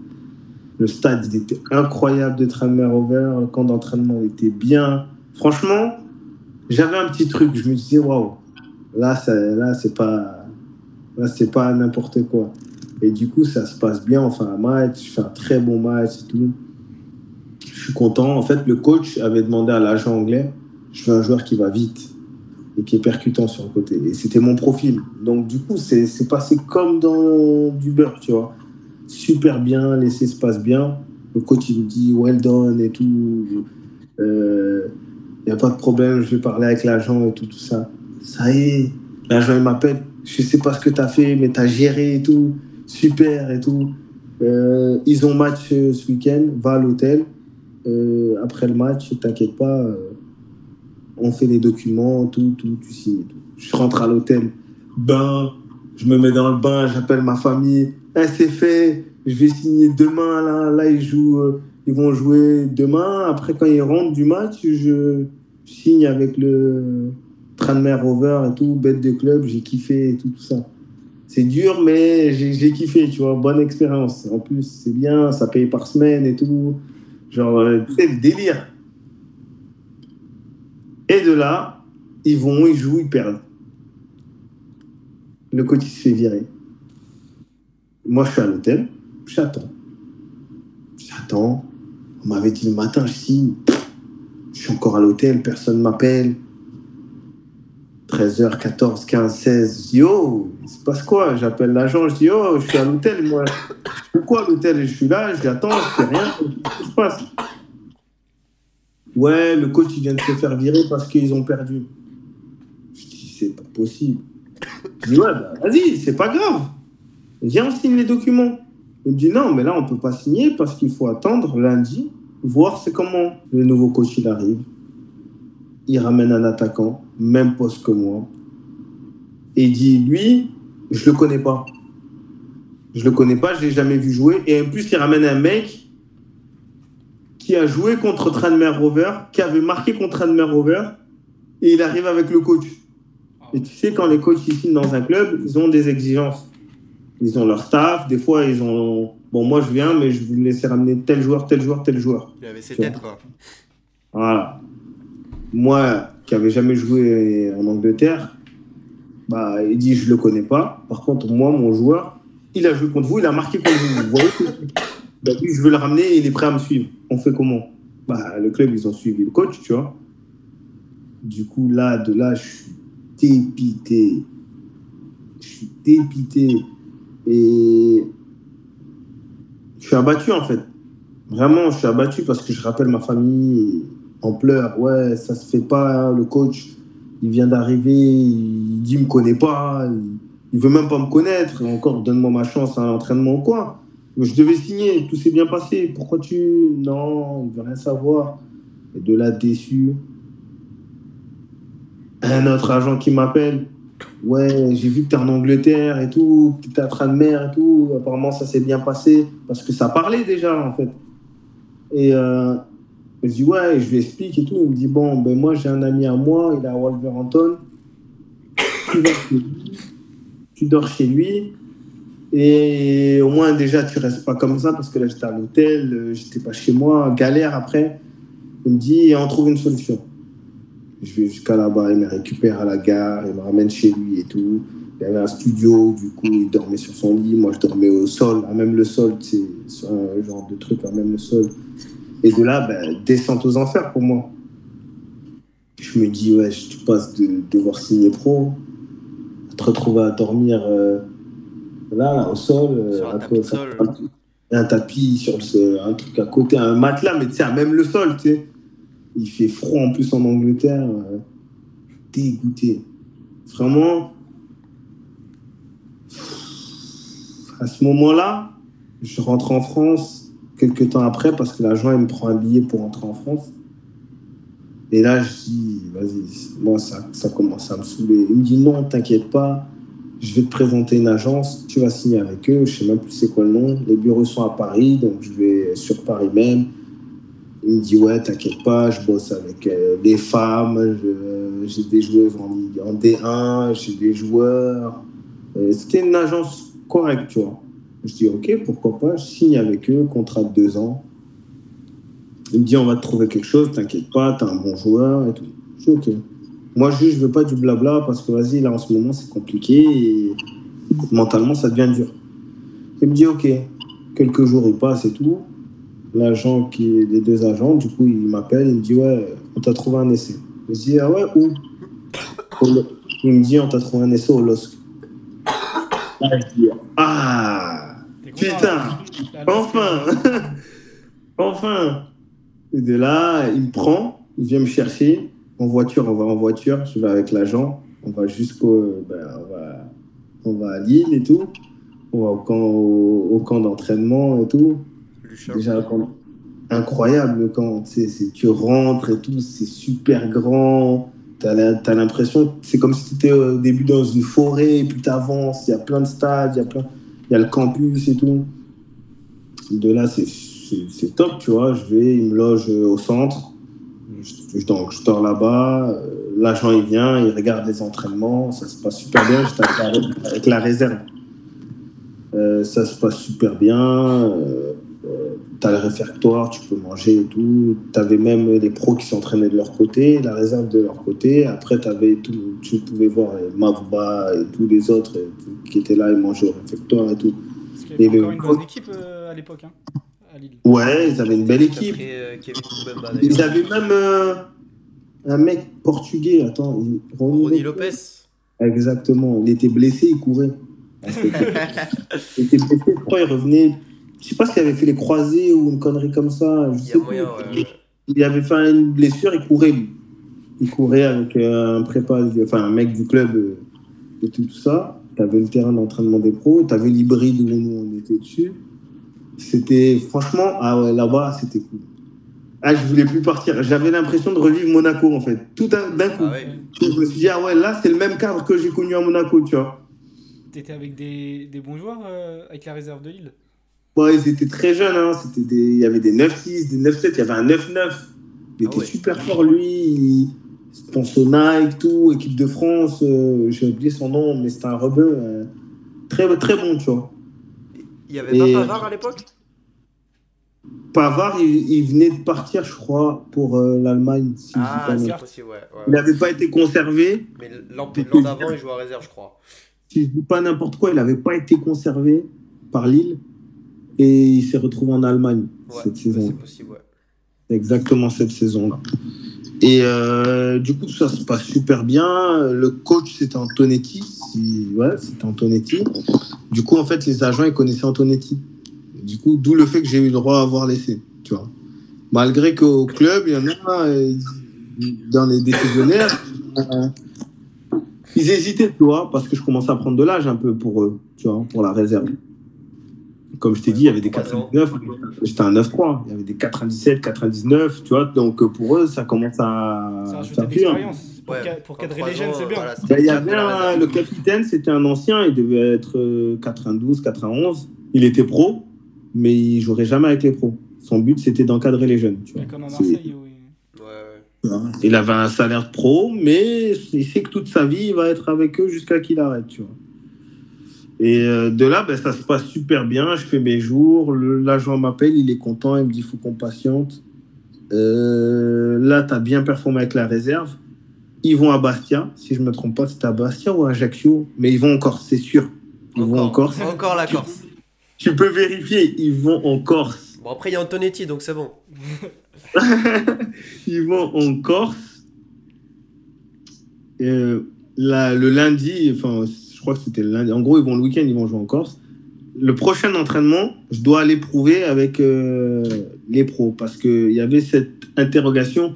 Oui, mais il est plus âgé. Ok, il s'en sort bien, il a fait des bonnes choses avec la réserve. Mais eux, leur but, c'est pas que je reste en réserve. C'est si tu signes pro. Et même si tu commences avec la réserve, après, le but, c'est de passer le cap et de gagner de l'argent sur toi, tu vois. Donc, il faut qu'ils s'entraînent avec les pros. On dit OK, il n'y a pas de problème. Antonetti, il était OK, vu qu'il connaissait les coachs et tout. Bah, de là, ils perdent, ils reviennent, virés. Sachant que quand j'ai signé avec l'agent, j'ai dit regarde, je viens de quitter l'Angleterre, je devais signer pro, le coach se fait virer, moi, je ne veux plus revivre ça. Si je revis ça, je suis capable d'arrêter et tout. Moi, je connaissais pas ce monde-là du foot. Moi, pour moi, tu es bon, tu joues, tu t'amuses et tu fais ton rêve, tu vois. Il n'y avait pas de ouais, piston, pas piston, problème, je viens avec mon joueur, pas mon joueur. De là, il le vire. Il me dit bon, bah, l'entraînement avec les pros, c'est mort. En plus, il n'y avait pas encore d'intérimaire. Si je ne me retombe pas, c'est Bielsa qui reprend peut-être début février ou un truc que ça a mis du temps parce que moi, j'étais allé en octobre là-bas. Et octobre, novembre, décembre, il n'y avait pas de coach. Genre, c'était l'intérimaire qui prenait les matchs. Je crois que Bielsa, il a dû signer début février ou une connerie comme ça, tu vois. Ça a mis du temps. Ils attendaient d'avoir le coach principal pour savoir si tu jouais avec l'équipe pro ou pas. C'est ça. Et il y avait aussi, je crois, des problèmes de finances au club, ce qui a fait que ça a mis du temps à ramener dans les choix, tu vois. Et de là, je me dis, putain, mais c'est mort. 1 semaine, 2 semaines, 3 semaines, 1 mois, ça passe. Pas de réponse, on est là, on attend. Il demande, il me dit, en fait, là, le problème, c'est qu'il y en a 2 qui disent oui, 1 qui dit non dans les décisionnaires. Tu vois. Je dis, ouais, mais du coup, quoi? Du coup, il faut attendre. Parce que vu que le code des pros, tu n'as pas vu, et même si tu avais vu, il est plus en poste, on ne peut pas signer. C'est soit les 3 ils sont d'accord, et celui-là qui ne voulait pas, il disait j'étais trop vieux pour eux, que c'était pas un pari à prendre, tu vois. Malgré que ça s'est bien passé. Les 2 autres, ils se sont basés sur le coach de la CFA qui avait fait un bon retour sur moi, donc pour lui, il n'y avait aucun problème, aucune objection. Et donc, on était bloqués. Et de là, du coup, je comprends que ça va sûrement jamais se faire. Et de là, je rentre à Nice. Dépression, on va dire. J'arrête tout. Je veux plus entendre parler de foot. Je passe à autre chose. Je pense à autre chose. Je sombre un peu, on va dire clairement. Je reste avec des potes enfermés. Alors, je veux plus rien entendre. Jusqu'à un matin, poum, coup de fil. Je décroche mon téléphone, président de Fouriane. Ça, c'est ce qu'on a vu après 2 ans sans club. Tu reçois un appel inespéré, celui du président de Fouriane. Je comprends pas. Ils étaient encore ils étaient en N2, il me semble, et c'est une recommandation d'agent, c'est ça? C'est ça. D'après lui, il me dit une agent, femme, l'a appelé de la région parisienne, lui a parlé de moi et a dit que c'est un profil que tu devrais prendre parce qu'il pourrait te faire du bien. J'ai jamais parlé à d'agent femme. Jusqu'aujourd'hui, je sais pas c'est qui cette personne qui l'a appelé. Je me dis peut-être. Tu t'imagines, jusqu'aujourd'hui, je sais pas c'est qui cette personne qui l'a contacté pour lui dire de me prendre. Enfin, de me prendre en essai, que ça vaudrait le coup. Du coup, je pars en essai. Premier jour, ça se passe bien. Je crois un jour ou deux d'entraînement, ça se passe bien. Du coup, derrière, on enchaîne match contre Bastia. Bastia, à cette époque-là, c'était la Ligue 1. Ils allaient être rétrogradés. C'était acté. Ils allaient être rétrogradés en N3. Ah, la liquidation, le dépôt de bilan. D'accord, ouais. Mais ouais. il y avait CFA2, toute ouais. l'équipe de Ligue 1. Ils n'étaient pas encore partis. Tu vois. On joue contre eux. Je marque, je crée un penalty. Super match et tout. Top. Direct après le match, le président il me dit c'est bon, demain on signe, on fait des papiers et tout, t'as prouvé, il n'y a rien à dire. Moi j'étais content. C'était qui en défense à Bastia à ce moment-là? Oula, là tu me poses une colle, mais tu peux retrouver sur internet ce match-là. Je pense qu'il devait y avoir le soldat Gilles Cioni, non? Il y avait un tout petit capitaine. Ah, c'est lui, c'est sûr. Gilles Cioni, c'est sûr. Je crois qu'il est latéral. Latéral droit? Ouais. C'est lui, tout petit, c'est sûr. Tassé comme ça. Ouais. Il a fait et d'ailleurs, je crois qu'il est resté. Il est resté en N3. Il est remonté jusqu'en Ligue 2. Voilà. Il est resté. Derrière, ils ont fait une équipe. Ils ont ramené des anciens. Ouais. Des anciens. Il y avait un métis au milieu, crâne chauve, qui était revenu. Je sais plus son nom. Koulibaly, non? Gary Koulibaly, je crois. Ouais. Après, il y avait des attaquants qui étaient venus et tout. Je me rappelle cette période-là et tout. Franchement, c'est vrai que Bastia aussi, c'était pas mal. Hein. Malheureusement, ils n'étaient pas à un bon niveau. Sinon, ça aurait pu m'intéresser, mais Furiani, ils étaient plus hauts. Donc, je me disais, c'était pas Furiani, tu vois. Ouais, c'est sûr. À Furiani, donc, si on se trompe pas, t'as pas beaucoup joué. Je crois qu'on a t'as dû jouer que 45 minutes sur toute la saison. En fait, j'ai fait quelques entrées. Moi, j'avais un problème clairement avec le coach là-bas. Je m'entendais bien avec le président, mais avec le coach, ça passait pas. J'ai fait quelques entrées. Je crois carrément mon meilleur match, c'est en Coupe de France. Je crois que je marque et je prends rouge derrière, carrément. Mais je qualifie mon équipe pour le prochain tour. Du coup, bien et pas bien dans le sens parce que ça passait pas avec le coach et on s'entendait clairement pas. Mais bien parce que le président, j'avais sa confiance et on s'entendait vraiment bien. C'était comme un père pour moi à ce moment-là. Et malgré tout ça, j'avais son soutien, donc ça restait quand même le plus important, vu que c'est lui qui payait et qui choisissait aussi avec le coach les joueurs. Tu peux le nommer, comment il s'appelle? Qui est le président? Le président de Furiani. Philippe Ferroni, si je dis pas n'importe quoi. Si je me rappelle bien, c'est ça. Et de là, après, je rentre. Quand je rentre, je suis un peu déçu et tout. La saison a fini, le coach part, si je dis pas n'importe quoi, il change de coach.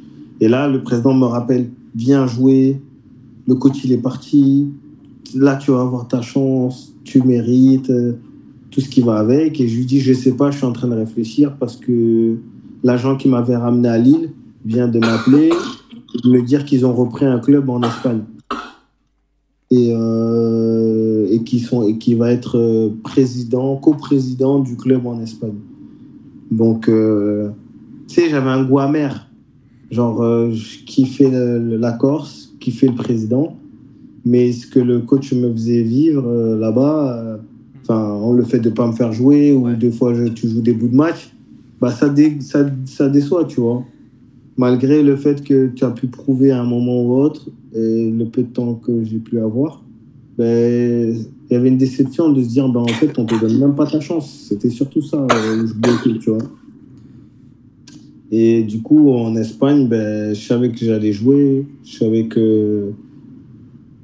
Parce que l'agent, il comptait sur moi. Il avait confiance en moi, tu vois. C'est lui qui est revenu. C'est ça, donc après une saison compliquée en Corse, tu rallies l'Andalousie, le club du CD Martos. Donc sur le terrain, tu retrouves du temps de jeu avec une quinzaine d'apparitions à la trêve. À ce moment-là, tu joues quel poste? Je joue mi-ailier, mais déjà, je signe, il y a écrit, je crois, latéral sur le truc de T'as quand signature. même signé. Ouais, c'est ça qu'on avait vu, je crois. Justement. Delantero ou un truc comme ça, ouais. Ça, c'est attaquant, je crois. C'était un autre joueur. Et moi, il y avait écrit Esquerdro, genre latéral gauche ou un latéral droit, même. Latéral droit, je crois, En carrément. faux pied en plus. Ah, ça, c'est pas bien, ça. Tu vois, je me dis, mais qu'est-ce que c'est que ces conneries? Et du coup, je jouais piston. Ouais, je jouais piston là-bas. Je jouais pas attaquant. Je jouais piston parce qu'il me disait, t'es rapide, on a besoin de quelqu'un qui va vite dans le couloir et tout. Et je dis, écoute, c'est une opportunité, je connais pas l'Espagne. Pourquoi pas, je vais la saisir et on va voir où ça mène, tu vois. Donc de là, j'enchaîne les matchs. Ça fait du bien parce que j'avais besoin de quelqu'un qui me donnait ma chance, tu vois.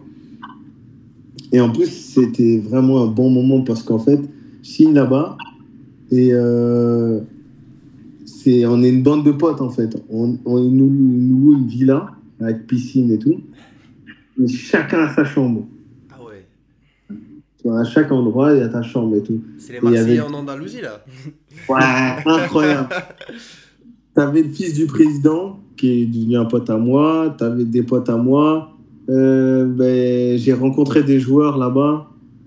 Il y en a un d'ailleurs qui joue en ce moment même en N2, Johan Mbati. C'est du côté de vers Bordeaux, il est une équipe Poitiers. Je sais plus comment s'appelle son club. C'est un club vers Bordeaux en N2. Ils ont fait la montée de N3 à N2 et c'est un top. Je l'ai rencontré lui. J'en ai rencontré plein. Nicolas Stoja qui était à Angers, qui maintenant il joue en Australie, il joue, je crois, en Ligue 2 australienne ou un truc comme ça. Non, j'ai rencontré Melvin Minin qui joue en N2 après, qui a été formé à Amiens. Non, en fait, tu découvrais plein de joueurs parce qu'en fait, ils ont ramené plein de joueurs Français. Et il y en a d'autres que j'ai pas cités et que j'ai connus aussi là-bas. J'ai connu du monde, énormément de monde. Il y avait des Colombiens, des Brésiliens, ça venait de partout en fait, tu vois. Et la villa, elle était immense. On avait des cuisiniers qui venaient à la maison, qui nous faisaient manger, petit déjeuner, midi, soir et tout. Tout encadré par le club. Il avait nos affaires, on avait Mais c'était, quand je te dis une villa, elle était grande, elle était vraiment grande, genre, pour nous tous, tu vois. Et ça se passait bien. De là, il m'inscrit à l'école. Le matin, avant d'aller aux entraînements, on avait cours d'espagnol. Pour apprendre la langue. Pour apprendre la langue et tout. Du coup, je parlais pas un mot d'espagnol. De là, 3 mois après, je commençais à parler espagnol. Franchement, c'était cool. Et je jouais en plus. Donc, tu vois, les fans, ils étaient aimants. Jusqu'à aujourd'hui, il y en a qui me suivent encore, qui des fois me parlent. Il y avait du monde au stade. C'était vraiment cool. Et puis le football espagnol, ça joue au ballon, tu vois. Et pour parler de ça, est-ce que tu penses que la Tercera vaut la Nationale 3 en France? Oui, facile. Facile. En fait, une bonne Tercera, ça peut même jouer N2. Hein. Une bonne Tercera. Par exemple, il y avait Jaén. Jaén, qui est la ville de... Et ça, c'est de la triche, ça. C'est un ancien gros club. Jaén, ça tape des N2, ça tape des N1 ouais. À l'époque. Même des nationales. Genre, ah oui. Jaén, c'était fort. Ils étaient champions carrément, je crois. Ils ont fini champions cette saison-là. Franchement, j'étais surpris. Ils avaient des pros dans leur équipe. Ils avaient des mecs qui avaient joué en pro à des bons niveaux. Ancien club de D2, je crois, non? Un truc comme ça. C'est ça. Et nous, on avait un pro aussi dans notre équipe. Enfin, un ancien pro qui avait joué, je crois, à Vallecano ou un truc comme ça. Je ne sais plus. Mais il avait joué en Liga et tout. Et c'était un top joueur. Une bonne patte, un top joueur. Mais c'était un ancien, tu vois.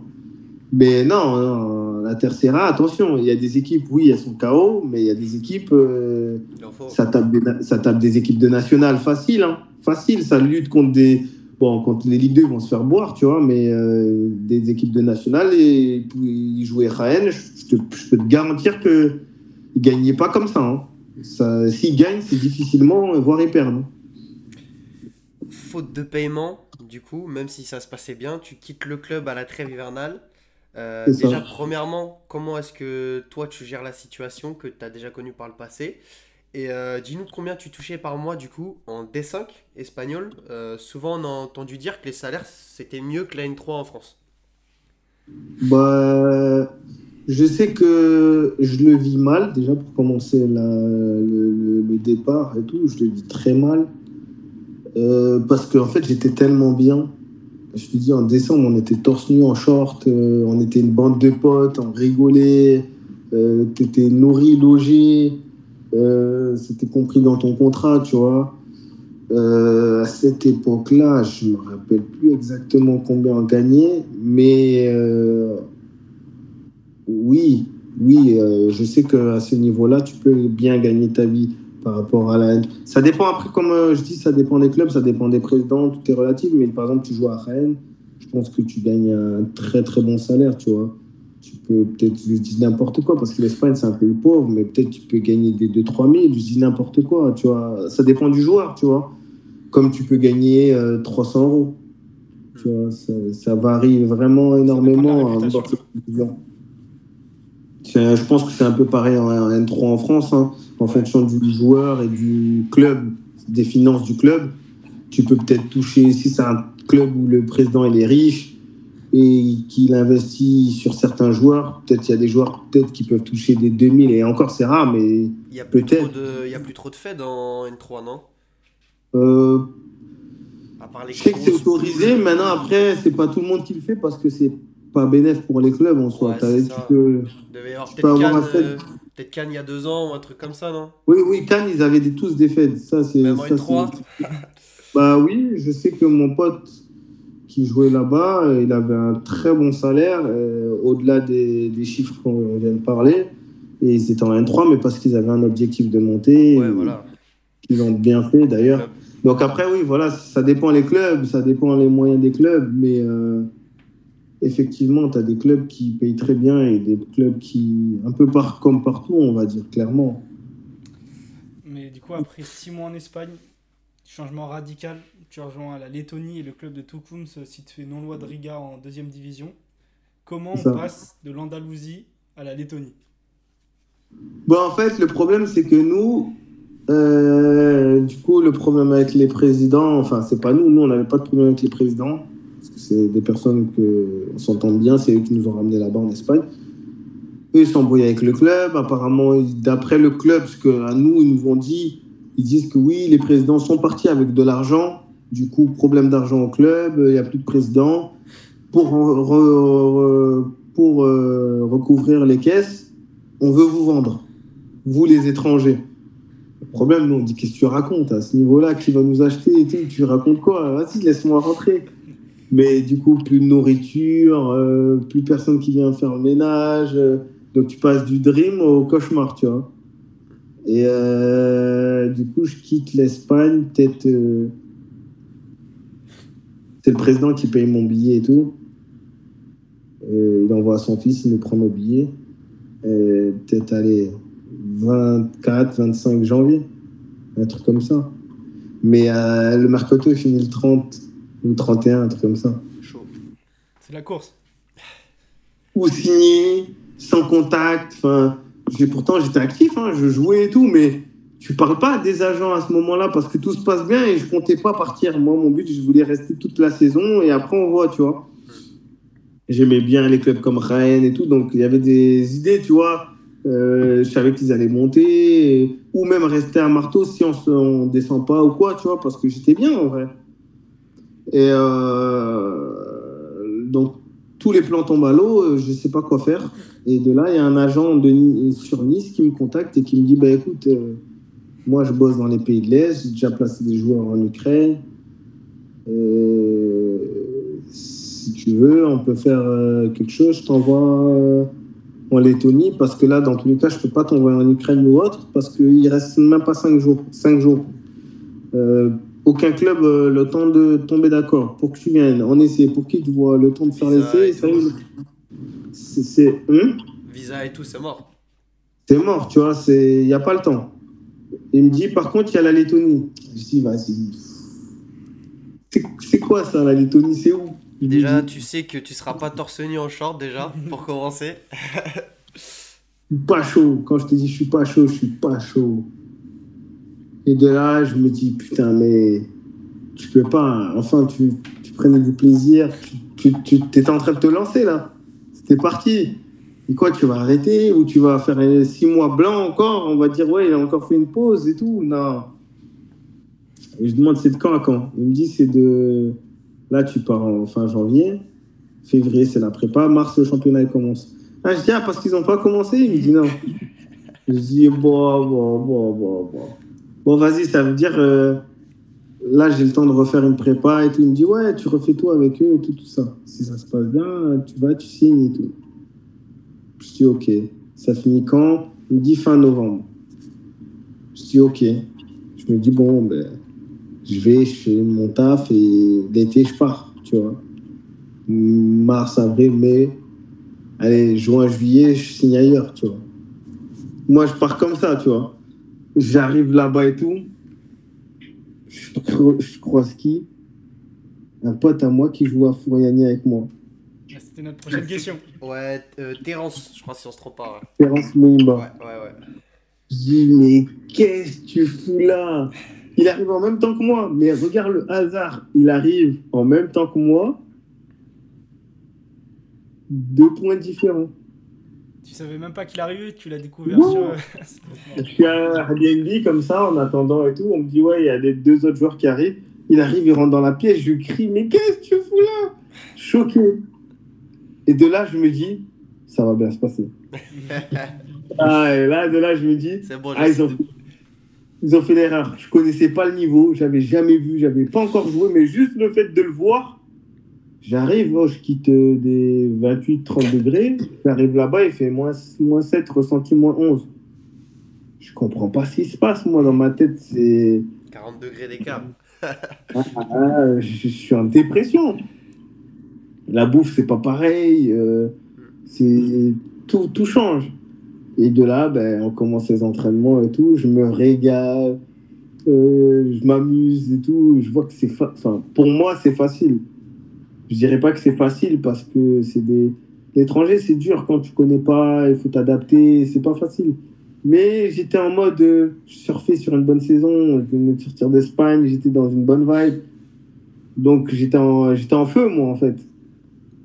Et bah, de là, ça se passe super bien. Du coup, quand t'arrives en D2 Letton, championnat professionnel. Donc, on suppose que tu signes un contrat professionnel également. Donc, à ce moment-là, tu as 25 ans, tu signes ton premier contrat pro. Est-ce que à l'époque, avant de signer, ton objectif c'était je signe pro ou bien tu voulais aller chercher plus haut encore? Non, je me suis toujours dit, signer pro, c'est pas la chose la plus dure. Le plus dur, c'est d'y rester. Parce que je voyais des mecs qui signaient pro et après, ils jouaient plus, ou ils jouaient pas, ou ils étaient pro, mais sans club. Donc, je me suis toujours dit, signer pro, c'est une étape de ta vie et c'est le début de l'aventure. Mais le plus dur, c'est pas d'avoir un contrat pro. Le plus dur, c'est de le garder et d'aller chercher toujours mieux. Parce que des contrats pro, j'ai vu des joueurs qui avaient des contrats pro à 200 euros, 300 euros dans certains pays. Ah oui. Tu vois. Donc, qu'est-ce que ça veut dire contrat pro? Il y a pro et pro, en fait, au final. Tu vois ce que je veux dire? Ouais. Donc, en partant de là, donc vraiment, c'était pas juste le fait de dire, ouais, je suis pro. Là, c'était le fait de dire, je suis pro, il faut que je montre que je suis un bon et que je mérite de jouer à des bons niveaux ou à des bons endroits. Mais pour ça, il faut marquer en quelque sorte l'histoire là où tu es, tu vois, si tu veux pouvoir prétendre à avoir mieux ou prétendre à aller pour mieux, tu vois. Mais du coup, en parlant de ça, nouvelle question sur, sur le salaire qui pourrait potentiellement encourager des joueurs semi-pro à tenter leur chance dans ces pays-là. Combien tu touchais dans ce championnat professionnel et est-ce que tu le conseillerais pour lancer une carrière? Là-bas, en tout pour tout, je touchais, allez, je tournais dans les 1200, 1300. Donc, C'est très à bien. 25 ans, sachant que la vie là-bas, les gens ils vivent C'est pas avec des cher. 300, 400 euros. Mhm. Euh, pour moi, je trouvais pas que c'était énorme, mais pour eux, c'était beaucoup, tu vois. Sachant que j'avais des primes en plus de buts, des primes d'assists, et j'ai marqué beaucoup de buts là-bas. J'ai fait beaucoup d'assists. On va en parler juste après, mais ouais. Mm. Donc, franchement, j'avais une belle vie, moi, là-bas, tu vois. Je vais pas te mentir. Pourtant, quand je te dis le salaire, ça n'a pas l'air d'être un truc affolant, tu vois. Mais pour là-bas, quand tu vois des gens qui vivent avec 300 euros, 400 euros, pour eux, c'était beaucoup, tu vois. Après, j'avais des à côté, de l'argent que C'est je gérais le, à côté. c'est le triple du SMIC là-bas. Donc, Pour si, quadruple Ouais, même. ouais, si on fait le comparatif en France, ça fait un bon salaire de Ligue 2 finalement. c'est ça. Du coup, vu que là-bas, j'avais les restaurants payés par le club, l'appartement payé par le club, mon argent, je le coffrais, tu vois. Ouais, Je faisais ouais. pas grand-chose avec. Donc, en vrai, je vivais bien, tu vois. Je vivais bien. C'est que quand je rentrais en France que j'étais une personne lambda, mais là-bas, j'étais en place, tu vois.